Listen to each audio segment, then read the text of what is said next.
इस वक्त मेरे साथ मौजूद हैं अलीगढ़ मुस्लिम विश्वविद्यालय के छात्र नेता। उनसे जानेंगे भारतीय जनता पार्टी के द्वारा यानी कि एनडीए की सरकार बनने के बाद क्या कुछ वो सोचते हैं। लगातार तमाम सियासी दलों के द्वारा सरकार बनाने की कोशिशें की गई, लेकिन घटक दलों के साथ मिलकर एनडीए के द्वारा अपनी सरकार बनानी गई। उसको लेकर अलीगढ़ मुस्लिम विश्वविद्यालय के छात्र नेता क्या कुछ सोचते हैं, सीधे उनसे मुलाकात करते हैं। क्या नाम है आपका? मेरा नाम जानिब हसन है। क्या अच्छा, कहना चाहेंगे एनडीए की सरकार को लेकर? एनडीए की जो सरकार बनी है वो अभी जो है जो अंधभक्त हैं कुछ उन लोगों की वजह से बनी है, लेकिन वो कुछ दिनों बाद गिनने की पूरी पूरी संभावना है। और सेकुलर सेकुलर जो पार्टी है वो काबिज होंगी सत्ता में। और ये जो सेकुलर पार्टी अभी वक्त देख रही है, जिस दिन मौका मिलेगा वो अपनी सरकार बना लेंगे। और समीकरण भी यही कह रहे हैं, संकेत भी यही दे रहे हैं। दूसरी बात ये है कि सेकुलर पार्टियों को जितनी सीट इस बार बड़ी तादाद में मिली है, तो लोगों का गुस्सा भी था, साथ में मुस्लिम समाज ने एकमुश्त होकर वोट भी दिया। लेकिन आज हालात ऐसे हैं कि मुसलमानों को टारगेट बना दिया गया और अभी भी फिर मुसलमानों पर दोबारा से उत्पीड़न स्टार्ट हो गया है। कहीं हत्या हो रही है मुसलमान की, कहीं जुल्म हो रहा है, कहीं बुलडोज़र चल रहा है। तो मैं ये जानना चाहता हूँ कि सरकार से भी सवाल है और जो विपक्ष के लोग हैं उनसे भी है। सरकार इस तरीके से जुल्म करना फिर शुरू कर दिया मुसलमानों के ऊपर, क्या ये विपक्ष की ज़िम्मेदारी नहीं है? आपको वोट दिया है तो आप लोग सब जो जितने भी लोग हैं, तो आप हमारे लिए आवाज़ उठाएँ। अच्छा, वोट लेने के लिए अखिलेश यादव से लेके जितने भी सेकुलर पार्टियाँ हैं, सब जो है तुरंत आ जाते हैं और मुसलमान भी जो है इनकी बातों में बहक जाता है। तो मेरा कहने का मतलब ये है, पहली बार तो मुसलमानों को सोच समझ के जो है फैसला लेना चाहिए, क्योंकि सेकुलर पार्टी को वोट देने से कोई ये नहीं हो जाता कि हम पे जुल्म रुक गया। जुल्म उससे ज़्यादा बढ़ गया हम पर। अब जब लड़ाई हम ही को खुद लड़नी है, तो हमें कहीं न कहीं अपना पिलर तो खड़ा करना पड़ेगा हिंदुस्तान के अंदर। ये जंग जो हमारे साथ होती है, जिस तरीके से हमें टारगेट किया जाता है, वो इतनी आसानी से ख़त्म नहीं हो सकता है। तो इसलिए हम सबको मिलकर, और जो समझदार लोग हैं, मुसलमान और बुद्धिजीवी लोग हैं, उन सबको एक फैसला लेना चाहिए। सेकुलर पार्टियों से बैठकर टेबल टॉक होनी चाहिए कि मुसलमानों पर जुल्म क्यों नहीं रुकता, हम वोट आपको देते हैं। अब भाई इतनी सीट नंबर और मेजॉरिटी में आपके पास आई है, आपके पास एक सीट आने के लिए औकात नहीं है आपकी, और आपको मुसलमान ही है जो उत्तर प्रदेश में 37 सीट निकलवा के दिया है। आप चाहे नाम लें या ना लें, एक नाम हमारे हारने पर दुनिया लेती है नाम, जीतने पे कोई हमारा नाम लेना पसंद नहीं करता। और ये मुसलमान जो है पूरे अंधभक्त से भी बड़े अंधभक्त हो गए हैं, क्योंकि ये बस यही देख रहे हैं कि अखिलेश यादव, अखिलेश यादव, अखिलेश यादव ने पूरी पूरी राजनीति चौपट करा दी मुसलमानों की। ये कड़वा सत्य है उत्तर प्रदेश के अंदर, मुसलमानों की राजनीति को खत्म करवा दिया है। अब बताइए किस पे भरोसा करेंगे? इसलिए मुसलमानों को सोचना पड़ेगा, समझना पड़ेगा, इन लोगों से दूर रहना पड़ेगा। नहीं तो भाजपा के लोग जो है, जो अंधभक्त हैं, जो भाजपा की शरण में है, वो लोग हम पर अटैक कर रहे हैं। आप देखिए प्रतापगढ़ में किस तरीके से अटैक किया गया एक मौलाना के ऊपर, मुरादाबाद में किस तरीके से किया। अब वो जो योगी आदित्यनाथ का जो जितना बिल्डोजर है वो सब मुसलमानों पे चलता है। तो बताइए हम किससे कह सकते हैं? वो सेकुलर पार्टी है जिनको हम सत्ता में लाने की कोशिश कर रहे हैं, वही हमारे लिए नहीं बोल रही है, और मुसलमान उनके लिए अपनी जान दे दे रहा, आपस में लड़ ले रहा। आप रामपुर का मुद्दा उठा लीजिए, मोहिबुल्लाह नदवी साहब माननीय आजम खान के साहब के खिलाफ जो है इस तरीके से स्टेटमेंट दे रहे हैं कि इन्होंने गुनाह किया होगा तो जेल में जाए। अबे भैया वो झुके नहीं है, इसलिए जेल में है। आजम खान साहब अभी योगी सरकार के सामने झुक जाए तो उन्हें एक दिन की क्या, एक मतलब आधी भी जो मतलब जेल नहीं हो सकती उनको। और वो जो है अभी नए नए सियासत में आए हैं, मौलाना आदमी है, उनको जो है राजनीति का शऊर नहीं है। अब वो एमपी बना दिए जनता ने, क्योंकि मुसलमान का गुस्सा था, इसलिए मजबूरी बन गए। और तुम जैसे लोग जब इस तरीके से आएंगे और बात तुम ईमान की हक और बातली करो, कहाँ से कर लोगे? तुम अपने नेता को खुद ये बता रहे हो, अरे यूपी में सबसे बड़ा लीडर नो डाउट आजम खां है, और आजम खां को तुम कहोगे क्या क्या मैं उन्हें उनके गुनाहों की सजा मिल रही है? अरे भाई वो झुके नहीं है इसलिए उनको सजा मिल रही है, और उन्होंने मुसलमानों के लिए काम किया है। मुसलमानों के लिए काम किया है, लेकिन लंबे समय से आजम खां जेल में है। लेकिन उन्हें वो चीज़ नहीं हासिल हुई। आजम खां को जो लगातार समाजवादी पार्टी को वो हितैषी रहे, समाजवादी पार्टी को आगे ले जाने का काम किया, चाहे वो मुस्लिम तबके को जोड़कर रखने की बात हो, तो आजम खान साहब के द्वारा ये सारी चीज़ें की गई। क्या वजह है अखिलेश सरकार के द्वारा अभी तक उनकी पैरवी कड़ाई से नहीं की गई? ऐसा लोग कहते हैं। इसमें मैं आपको साफ बता दूं, कोई उत्तर प्रदेश में बहुत कम लोग होंगे जो बताएंगे, और मैं जिम्मेदारी के साथ बता दूं, इसमें पूरा रोल अखिलेश यादव का। अखिलेश यादव जी नहीं चाहते कि आजम खां जेल से बाहर आए, और जेल से बाहर आने के बाद समाजवादी पार्टी में एक वो अहम महत्वपूर्ण पद अपने पास रखते हैं, और क्योंकि उस फाउंडर मेंबर भी हैं उस पार्टी के, तो इसलिए आजम खां साहब को बाहर लाने नहीं चाहते। योगी की तो बात छोड़िए, वो समाजवादी पार्टी के साथ है। समाजवादी पार्टी के कार्यकर्ता से लेके पार्टी अध्यक्ष तक कोई लड़ाई उनकी लड़ना नहीं चाहता। उनको जेल में इसलिए डाला गया कि वो किसी में हस्तक्षेप नहीं करें। और मुसलमान इस बात को समझ नहीं रहा है कि तुम्हारी पूरी पॉलिटिक्स जो है यहीं पे गड्ढे में दफन कर दी है। भाई आजम खां कोई छोटा आदमी नहीं है। आजम खां एक ब्रांड है, मुसलमानों का लीडर है। आप मानो या नहीं मानो, उन्होंने इस हिंदुस्तान के इस इतने बड़े राज्य में, उत्तर प्रदेश के अंदर, उनका जूता पुछता था, उनका जो है नाम चलता था, मुसलमानों के नाम से वो जाने जाते थे, क्योंकि मुसलमान उन पर जो है नाज और फख्र करता था, मुसलमान उनके पीछे भी चलता था। इसको खत्म करने के लिए, मुसलमानों की सियासत को खत्म करने के लिए आपने जो है बहुत दोहरा चरित्र जो है अखिलेश यादव ने दोहराया, और उससे क्या हुआ, मुसलमानों को स्पष्ट तरीके से नुकसान हुआ। आप भाजपा को मैं क्यों दोष दूंगा, जब हमारे लोग, जिनको हम लड़ा रहे हैं, जिनको वोट दे रहे हैं, वो हमारे लोगों को जेल में डलवा रहे हैं। इरफान सोलंकी आज जेल काट रहे हैं साहब, किसकी वजह से? अखिलेश यादव की वजह से। अरे भैया तुम करप्टेड, तुम्हारा पूरा परिवार करप्टेड, तुमने मुसलमानों को गुमराह किया, मुसलमानों का वोट लिया, मुसलमानों की जेल कटवा रहे हैं। ये है इनकी सियासत, और मुसलमान अभी तक समझ नहीं रहा है। क्या कहना चाहेंगे अखिलेश यादव सरकार जो है, अखिलेश यादव की पार्टी के लिए और स्पेशल अखिलेश यादव के लिए किस तरह की नसीहत देना चाहेंगे? अखिलेश यादव बहुत ही डिप्लोमेटिक तरीके से राजनीति कर रहे हैं। मुसलमानों का उन्होंने सुपड़ा साफ कर दिया। आप देखिए क्या क्या टिकट दिए उन्होंने। लोकसभा में सिर्फ 5 या 6 टिकट दिए मुश्किल से। आप देख रहे हैं कहाँ मुसलमानों को 15 से 20 टिकट देना चाहिए, जिस समाजवादी पार्टी में पूरी राजनीति ठप कर दी है। अखिलेश यादव गवर्नमेंट में आएगा, सबसे बड़ा विरोधी मैं हूंगा, क्योंकि अखिलेश यादव ने मुसलमानों की पॉलिटिक्स को खत्म कर दिया। और ये मुसलमान जो है गुलामी पसंद कर रहा है। अफसोस तो इस बात की है कि इसके पीछे लगा डोल रहा है। इसने हमें खत्म कर दिया कहाँ राजनीतिक जाना तरीके से। चाहिए मुसलमानों को? मुसलमानों को कहीं जाने की जरूरत नहीं है। मुसलमान मुत्तहिद हो और एक अपना वजूद बनाए और एक पिलर स्ट्रॉन्ग करे, उसके साथ खड़ा हो। कौन होगा वो पिलर की अगर बात कही जाए? आशुद्दीन ओवैसी साहब के द्वारा तमाम बार कहा गया, मन से संबोधित किया गया, लेकिन लोग बताते हैं बी पार्टी है, तो कहाँ जाएंगे मुसलमान?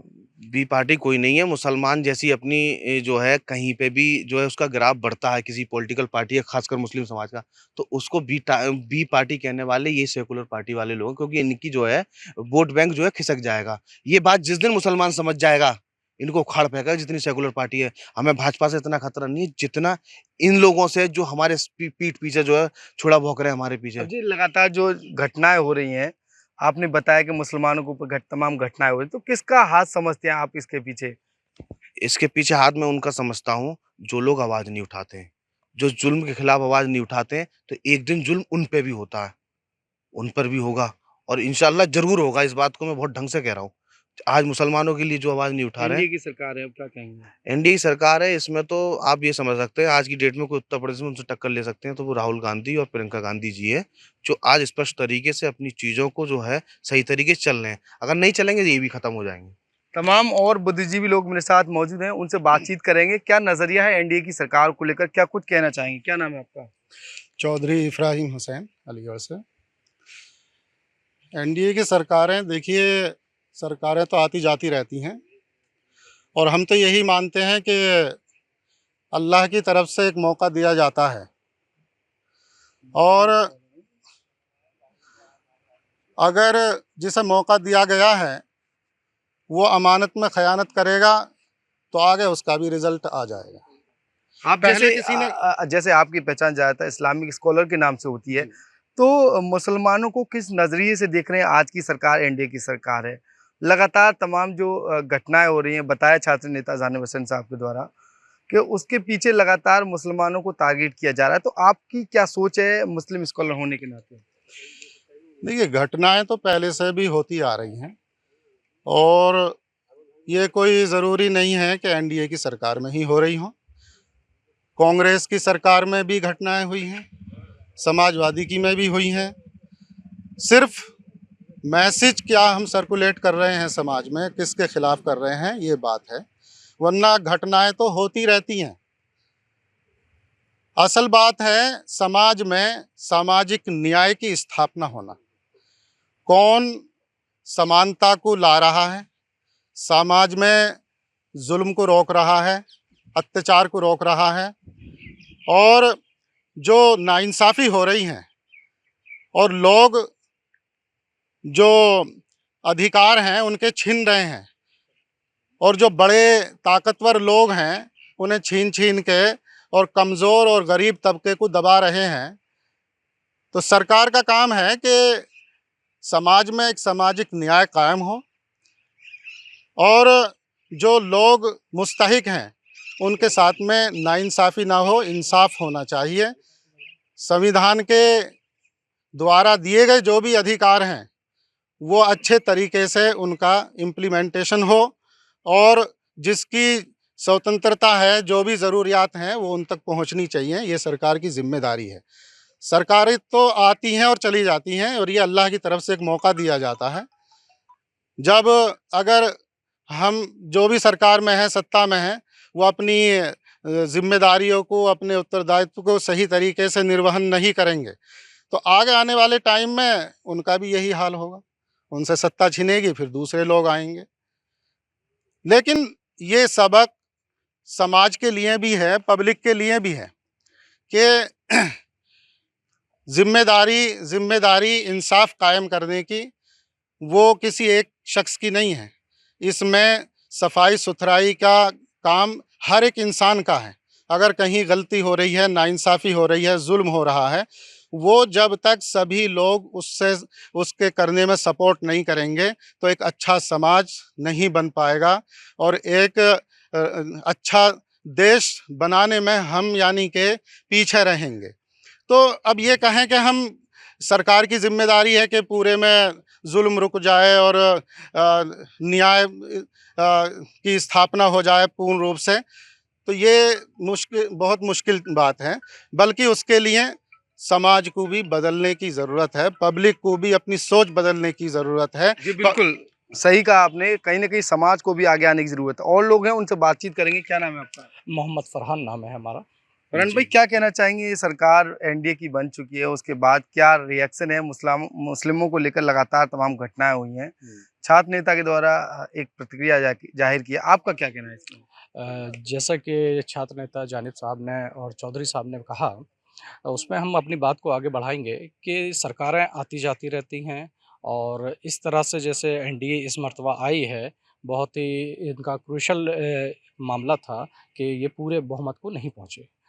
और हम सिर्फ सरकार को दोष नहीं देंगे कि जो समाज में गंदगी फैल रही है या समाज में अराजकता फैल रही है, इसका दोष हम खुद को भी देंगे। यानी समाज में रहने वाले वो लोग जो कैपेबल हैं, जो वो कर सकते हैं, वो नहीं करते हैं। यानी अगर जुल्म हो रहा है तो जुल्म के खिलाफ आवाज़ उठा सकते हैं, लेकिन वो नहीं उठाते हैं और फिर वो दोष देते हैं सरकार को। अगर वो आवाज़ उठाएं तो ऐसी कोई बड़ी बात नहीं है कि जुल्म को रोका ना जा सके। और ख़ास तौर पर हम मुसलमानों से मुखातिब होना चाहेंगे कि हमेशा रोना रोते हैं कि ये सरकार आई और उसने हमारे साथ ये नहीं किया, वो सरकार आई उसने हमारे साथ जुल्म किया, हमारे आरक्षण को रोका या हमारी चीज़ों को उसने मुतासिर किया। लेकिन सबसे बड़ी बात यह है कि जहाँ-जहाँ हमने देखा है, अपने तजुर्बे की रोशनी में हम ये कहना चाहेंगे कि जहाँ-जहाँ मुसलमान खुद पावर में है और जहाँ सिर्फ मुस्लिम समाज ही पावर को यूज़ करता है, वहाँ सबसे ज़्यादा गंदगी है। वहाँ एक दूसरे को वो टारगेट करते हैं। तो हम उनसे गुजारिश करेंगे कि सरकारों को ऊपर दोष देना बंद करें, वो पहले अपने किरदार को संवारें और जिससे समाज सुंदर बन सके।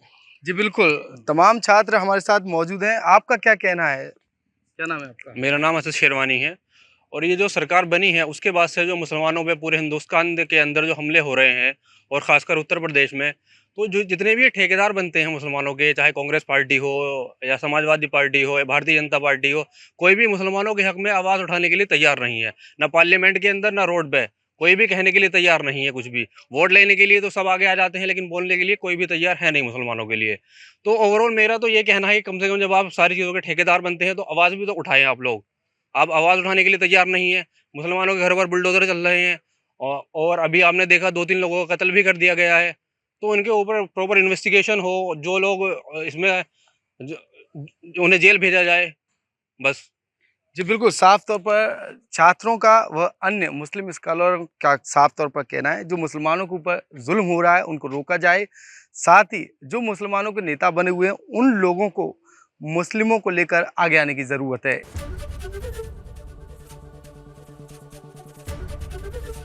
एबीपी गंगा, खबर आपकी, जुबान आपकी।